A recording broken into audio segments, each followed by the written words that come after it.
please request record permission from the Now meeting recording. host. And then I said, okay.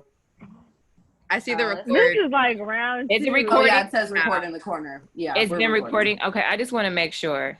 Whatever. No, now it's recording. Oh, now it's recording. Oh, no, you're right, because it wasn't over you. No, it says that Tenilej has been recording. Oh. You just can't see her in. So wishful thinking. Oh, okay. I just want to make sure. Okay, good stuff. Okay, I'm sorry. Go ahead, Doli. Yeah. It's raw and uncut. Similar to Brenda, like I did use it growing. I did use it a lot growing up. Just because like I grew up in the Bronx. Majority of my friends were Black.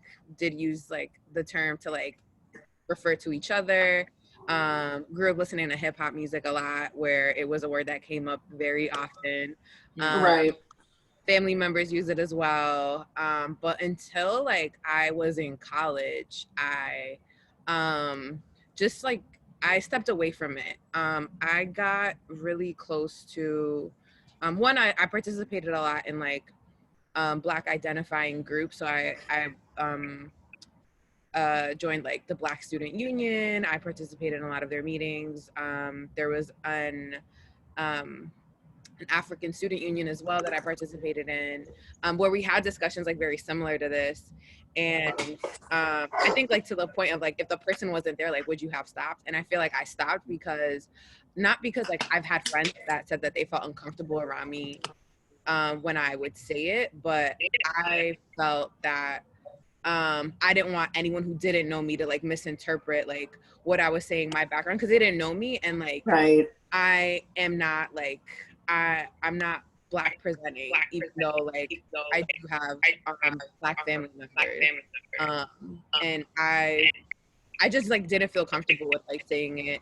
Even if I was like in the club, like saying the lyrics out loud, like I just felt that one, the way that I was presented, I didn't like that association of like, you know, somebody might misinterpret it, somebody might feel disrespected, and also just like the root of the word, like where it came from.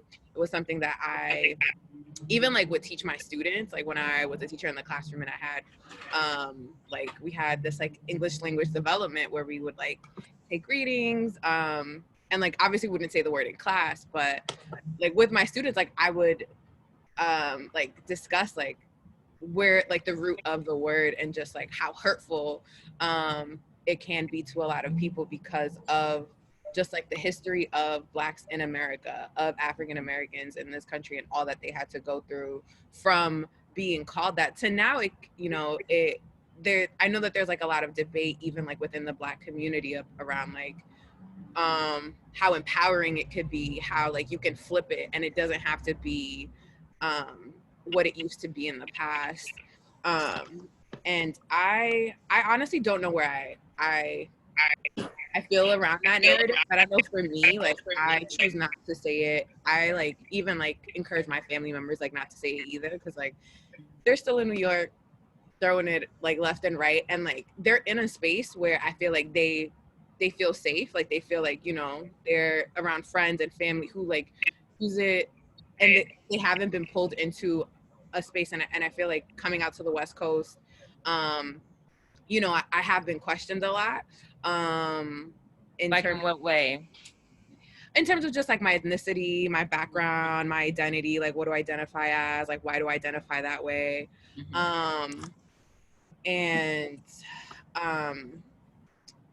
But yeah, I haven't used it. I haven't used the term out here, but I couldn't.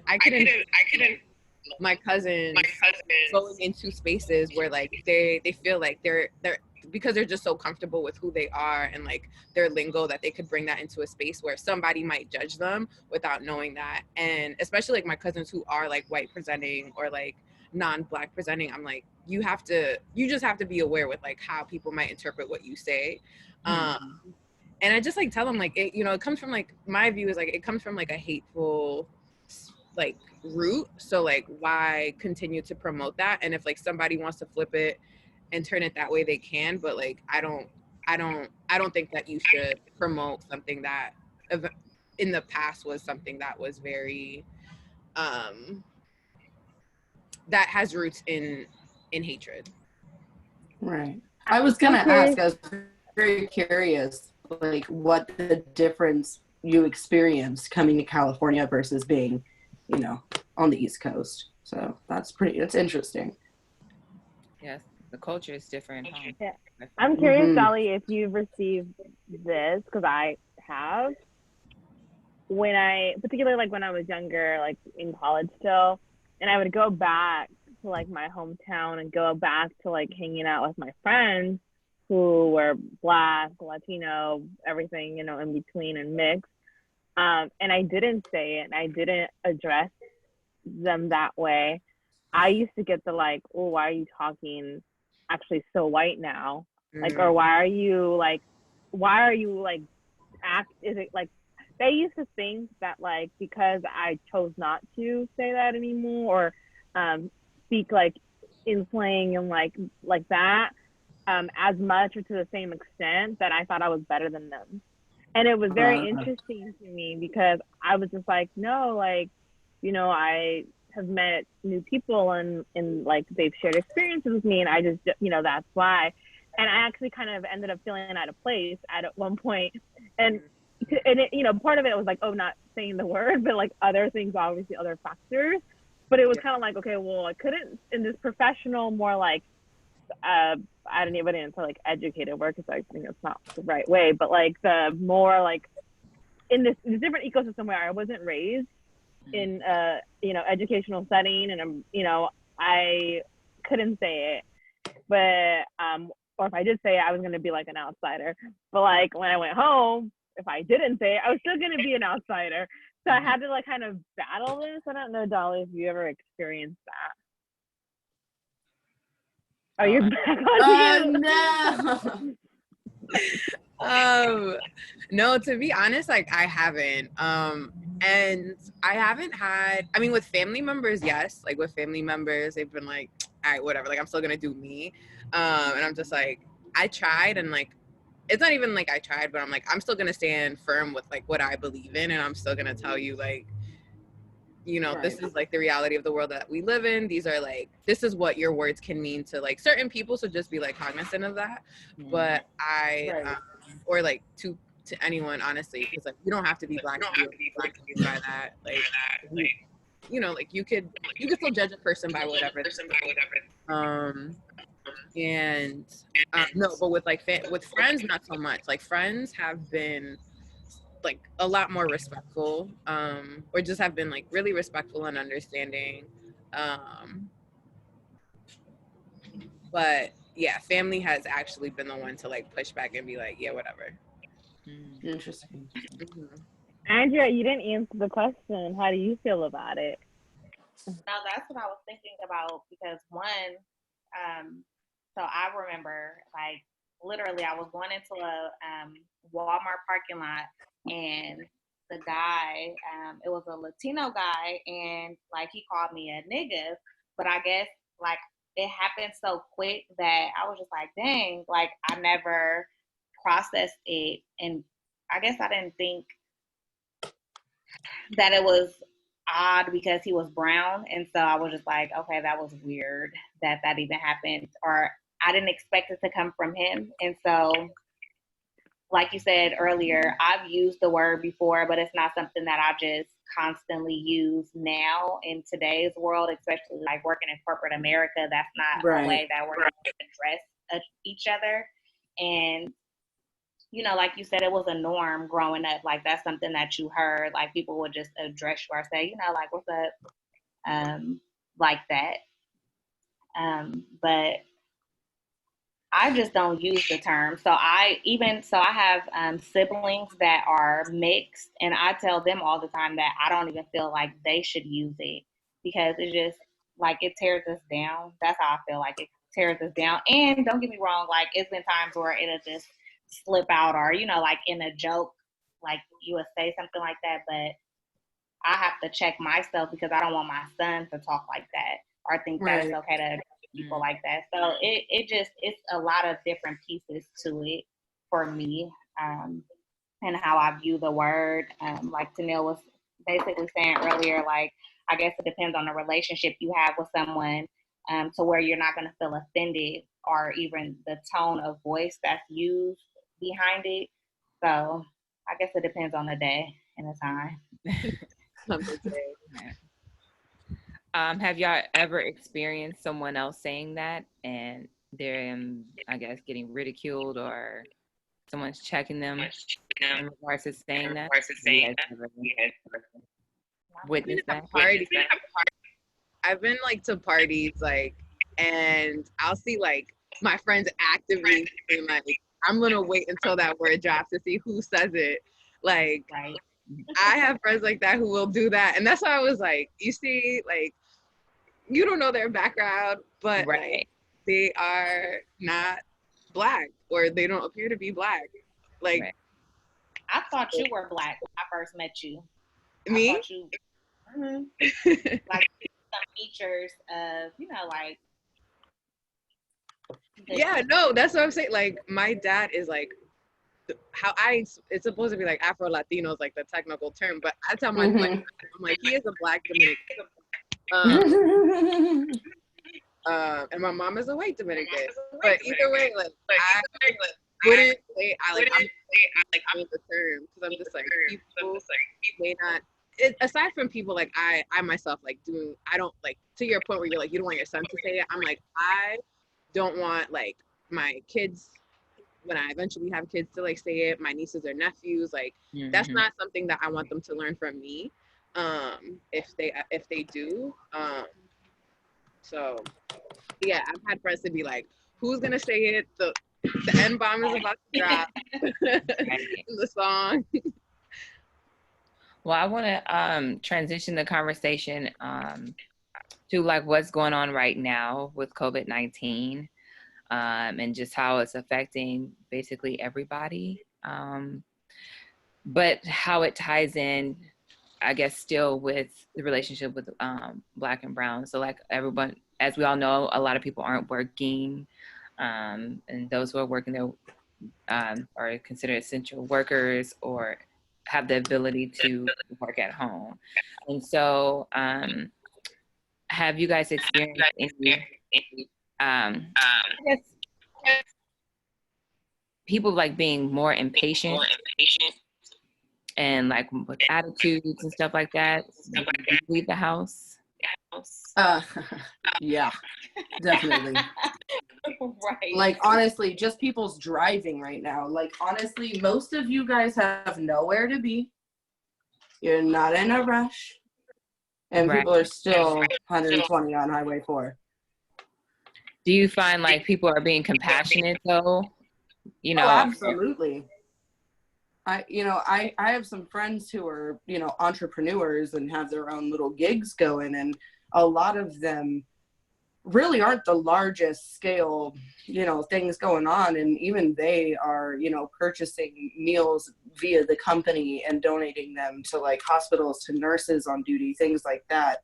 A lot of these friends are my friends who live in New York. So it's like a huge thing right now there, that the nurses need, just food for lunchtime, so they can't, don't have to leave. So I've seen a lot of human kindness lately. And so in regards to COVID-19, they say, it's been said that Black and brown people have been hit the hardest. And so what does that say to you all? What does that say to you? I feel like it says like everything that like we already knew, that it's like Black and brown people aren't listened to. And I want to highlight Black in particular, because I know Blacks have been, like, Black and African American community have been the most impacted, according to like the data that's being collected, put out, what we see. I think it speaks to like our healthcare system. It speaks to just like generational wealth in general, the wealth gap, like access to information. Like, it's not just, Black and African Americans are just, dropping like flies because of like something in their genes. It's like, no, they weren't born with this whatever reaction to coronavirus that will kill them. I think it's just like everything that we know, at least in like in our communities and communities that like advocate for like Black and brown communities to be true, is just like now coming to light and like now becoming like headlines.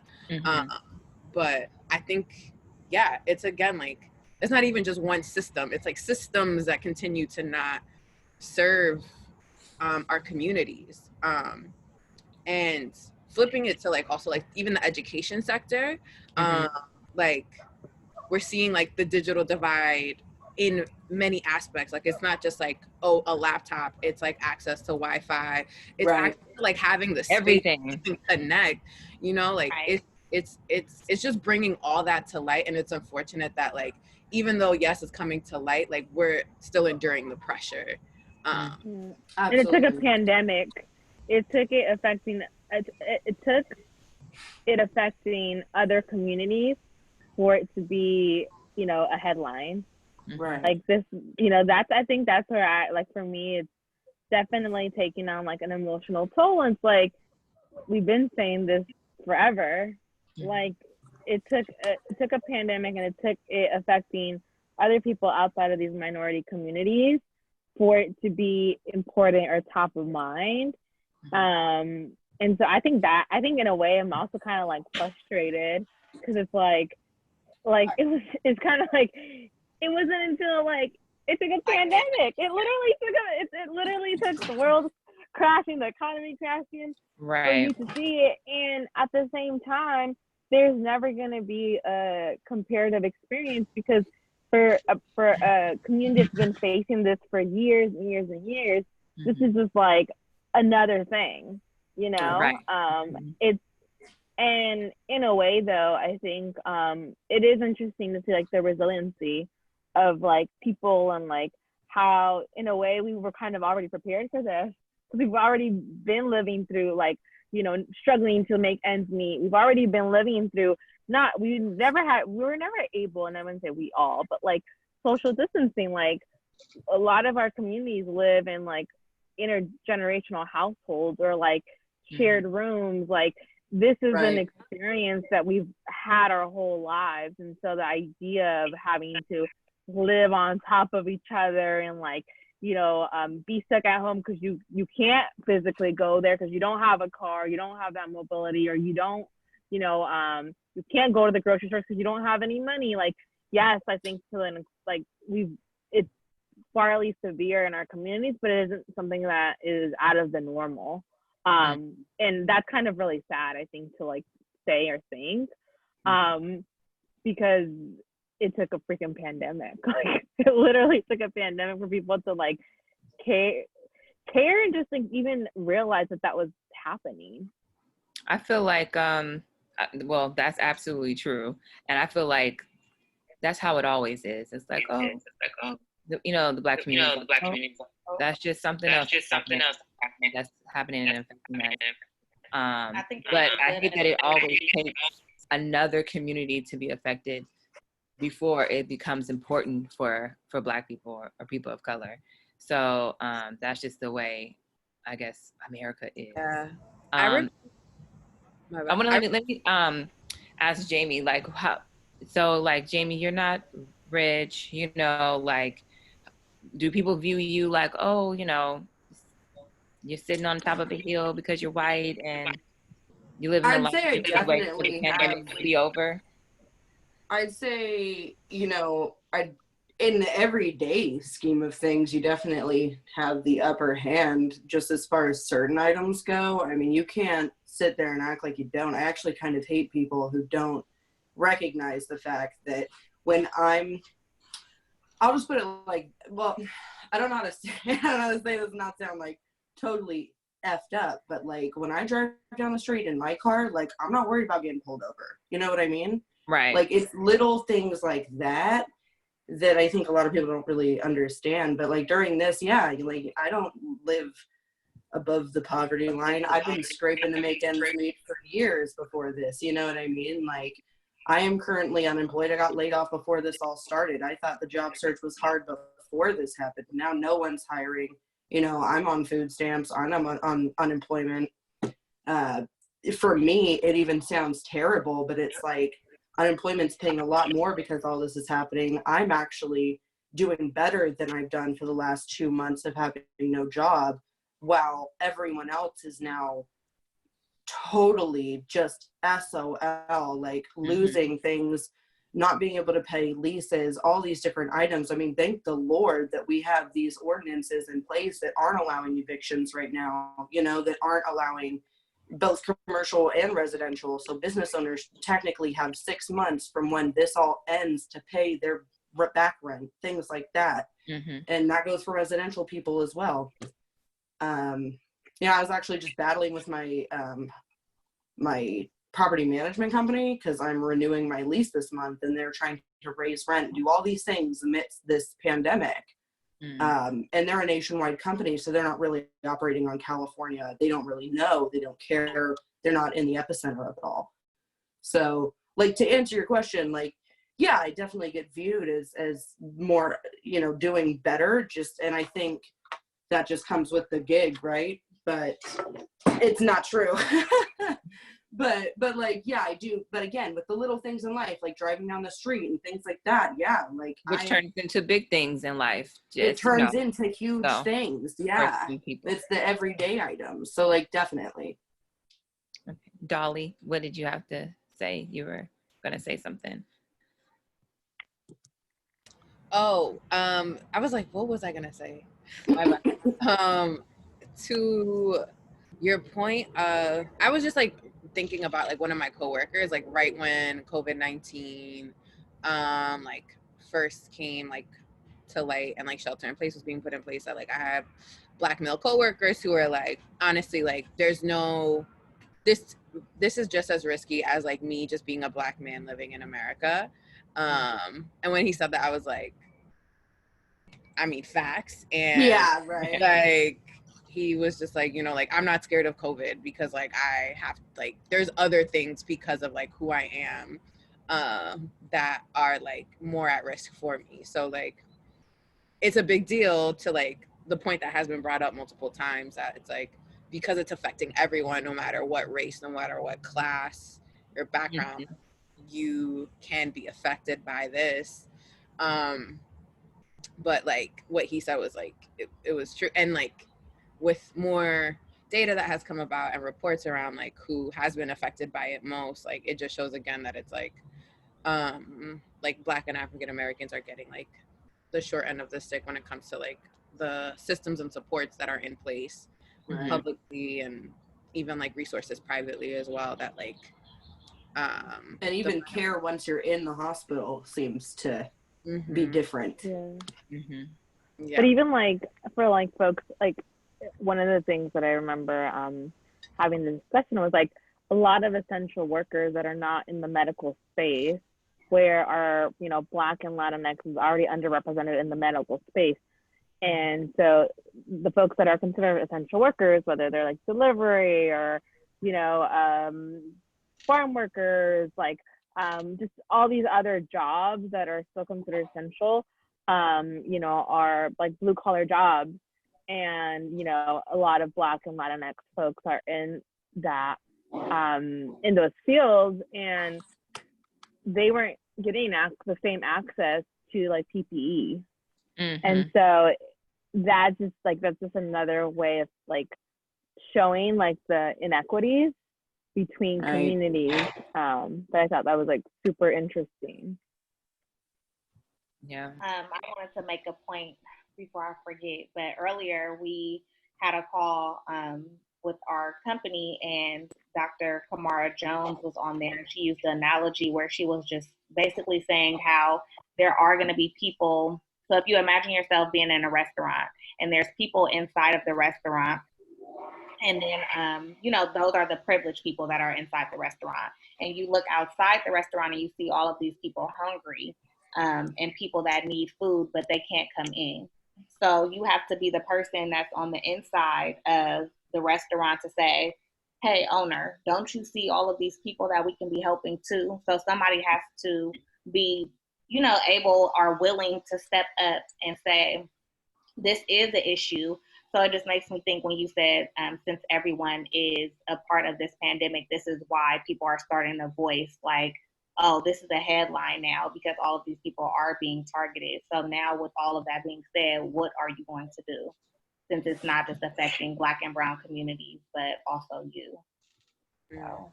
Well, that's a good question. So my question to you all is, even though we are not physically together, what could we do to to continue to help one another to build one another?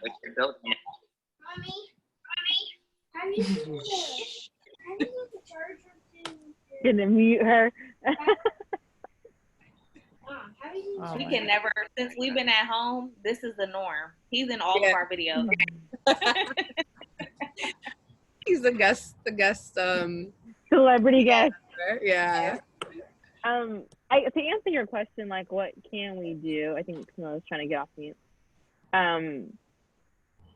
Well, I think I can tell you what one thing that for me that I've done. I don't know if I can answer the whole question, but I think about the most vulnerable people. And like in my community, for the Latinx community, I always think about undocumented folks. Mm-hmm. And our farm workers, many of who are also undocumented, have to go to work every day to feed you, mm-hmm. feed me, and feed everybody else, you know. And I think that's a very vulnerable community because there's already, you know, issues with like work conditions, and you know, you add this to the mess. But then I also think about the undocumented community who, before the pandemic, they weren't going to the doctors because they were afraid or they didn't have health insurance. And so now going, you know, knowing, you know, that if they do go and not having access, they might not go, you know, and so they might, you know, potentially die because they're so afraid because of their status to even say like, I'm sick or I need help. Mm-hmm. And I think there's a lot of organizations that have been doing financial relief for these communities, or fundraising for like PPE equipment for these communities. And I think to the extent like that, I'm, you know, I can go out and volunteer, or, you know, whatever it is, it's like, can I support these organizations financially, knowing that they're like thinking about some of the most vulnerable communities?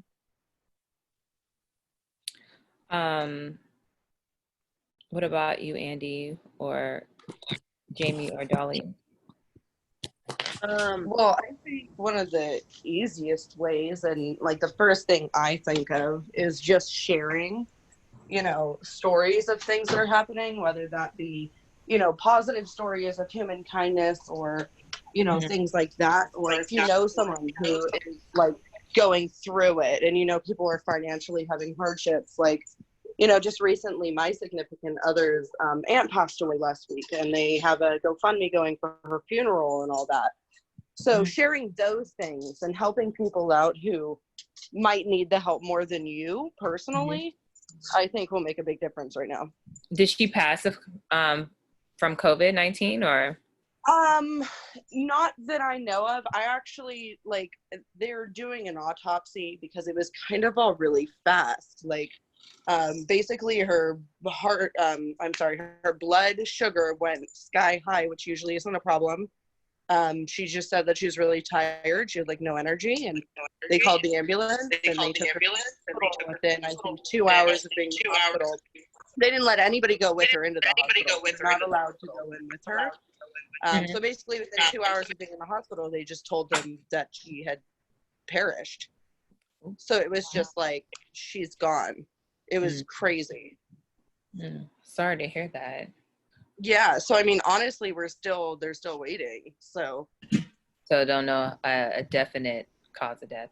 Right. I wouldn't want to say yes, and I wouldn't want to say no. Right. What about you, Doli? I think to Jamie's point of like sharing positive stuff, like honestly, like the videos that like y'all send me are like, or even just like things that just like brighten up my day, like on a personal note, because like I personally have just been feeling, and I'm sure like many of us, if not all of us, are like feeling like overwhelmed. Not on top of like our lives are already overwhelming, but having like this looming cloud of uncertainty, and you know, it's taking toll on our like mental, physical health, that and it's like okay to address it, and like it exists, right? And like I've had to come to terms with that, because I'm like trying to juggle a lot of things that like I was gonna have to juggle anyways during this point in time, but yeah, and now I'm just like feeling a lot more exhausted. Even though I'm at home, I'm like I should be at my prime, and I'm like, no.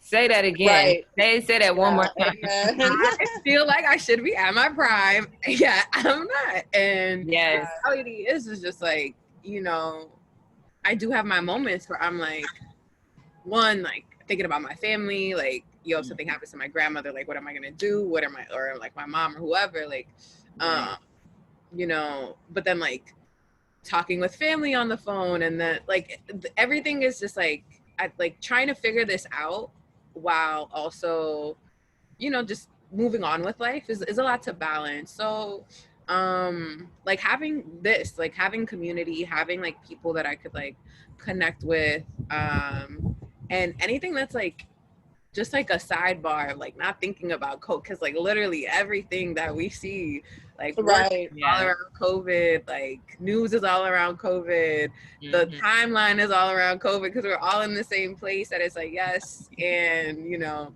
there's also like good in the world. So yeah, it's crazy. You can't get away from it. It's like if you bought a body lotion from Bed Bath and Beyond like 10 years ago, you got an email from them letting you know how they're handling COVID. Like you literally can't get away from it. Get on social media and it's just like a big crying spree. Like people are, and that's why I think sharing the positive stuff would really be great. And Tenilej, like you shared that May is Mental Health Awareness Month, I believe. Yeah. So what a perfect time. Indeed. And so since we're all women, and even though we're all different ethnicities, what is it that you would like to see from the other community? So for example, Brenda, what would you like to see from the Black community, especially like a Black woman? Since this is the journey between Black and brown that Doli helped me remember. So as it relates to COVID, or like no, just in general, just to like our overall topic. I mean, or it could be towards COVID, but I think it's finding a place of love. I think that I think Black women and Latinx women are sometimes like put against each other, and it's like other people putting themselves against each other. And I think that like for me, the majority of my friends, if they're not Latinx, they're Black. Like that's like Andy and I work together. You know that like I'm like always at every event. I think, and it comes from a place of love. Like if I didn't love these women, I wouldn't be going to events or supporting them, or like, you know, cheering them on and being cheerleaders, or being the pillow to cry on, or like the shoulder to cry on. And I think if you ask like what I would love to see is just more of that, like we are, you know, at the end of the day, we're human, and we come with our differences, and we may look different, but we have shared experiences within our communities, and just like having more of these conversations. I remember in the first one, I remember, I think there's both of you, Andy and Tenilej, that you were like, oh, we don't really even know what like Mexican and Latinx, and like you were trying to like break up the difference between all these different like terms, Hispanic, Afro, Latino, like we kind of almost had a little vocabulary lesson. I don't remember if we recorded that part or not. But like even just having that conversation, because I think, you know, when I said that I identify as Chicana, you all were like, but Chicana. And like that was a moment where like to me, and everything you'll see that if I ever write something, if you look at my social media handles, that's literally like how I identify first. I don't identify as being a woman. I don't identify as being, you know, straight.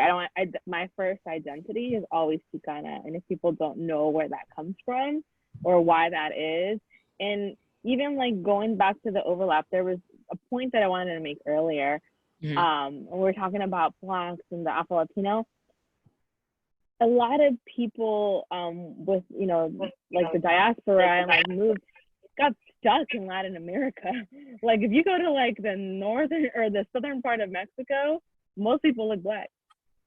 Like they never made it out. And if you actually go to the museums, like Mexican museums, and you look at the murals and you look at the art, it's black slaves that were Mexican, like at that point, right? Like they became Mexican because they got stuck there. They didn't make it to the U.S., you know? And it's such a, so I think like, and you look at like Venezuelans, or you look at like you just, if you look at people, right?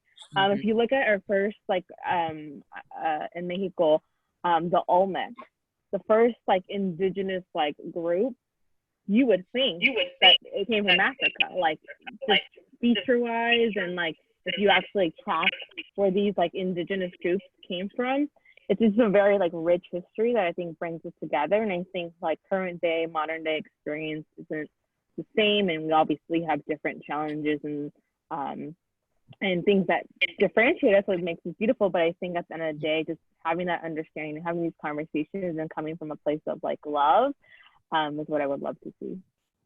I like that. And also too, just to piggyback off of like having the black Mexicans, it's really like black everywhere, because I was watching something earlier, and they were saying like in China, somewhere in China, that there are black Chinese people. So I mean, I've heard that, you know, I guess we're all over. We're all over. But I love that, from a place of love, indeed. I love it. Yes. What about you, Jamie? Oh, I'm sorry. Go ahead, Andy. I didn't cut you off. But to add to what Brenda was saying, it makes me just think about the bond that we need to build, which is sisterhood between Black and Brown, and like stop with the comparison, with always, you know, like comparing our differences, but coming together and saying like we have all of these things in common, and building that bridge through that. So I think that's important. And I would just add to what Anne just said, it's not always about comparing the differences, it's about celebrating them. Like it's literally about celebrating our differences.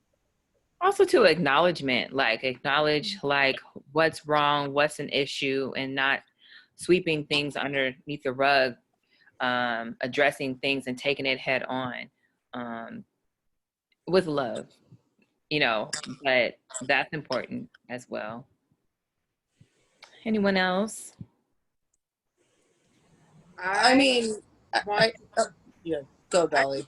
I don't want to ask anything of anyone besides like take care of yourselves and take care of like each other, like I love, because honestly, like I've gotten to points where I'm like nothing matters, like nothing like I forgot who I was talking to. Maybe it was like about students or teachers. I don't know what it was, but I was like, it doesn't matter, because it's like everything has shifted. Everything that we thought was true, everything that we thought was a barrier is like, just spread love. Spread love, spread love, spread love. That's all I have. Yeah. Yeah. What about you, Jamie? Love and happiness, huh? We need it.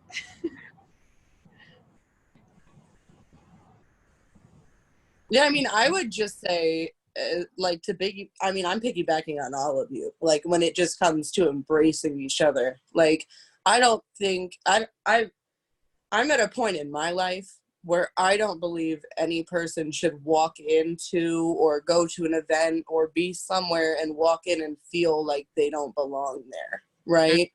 Like, when you walk in somewhere, you should feel welcome. And like, and you know, obviously there are exceptions to this rule. If someone has done someone dirty in the past and like should not feel welcome somewhere, but I mean, a normal person, I just think everyone embracing everybody and not like labeling people immediately. But that kind of comes from like, I think my own personal trauma, because like I grew up my whole life being told that I was Native American, and like a lot Native American. Like, you had the Liz Warren effect, huh? well, both sides of my family claim to be, half, making me like a quarter, right? By not actual genealogy, but just by simple Right. BS math. So like I grew up my whole life like being hugged by my grandpa, who by his skin tone you would think was Native American. Turns out he's basically just a Welshman with some Russian in him, like after my ancestry DNA test. But I got told stand tall like a redwood, everything in between as a child.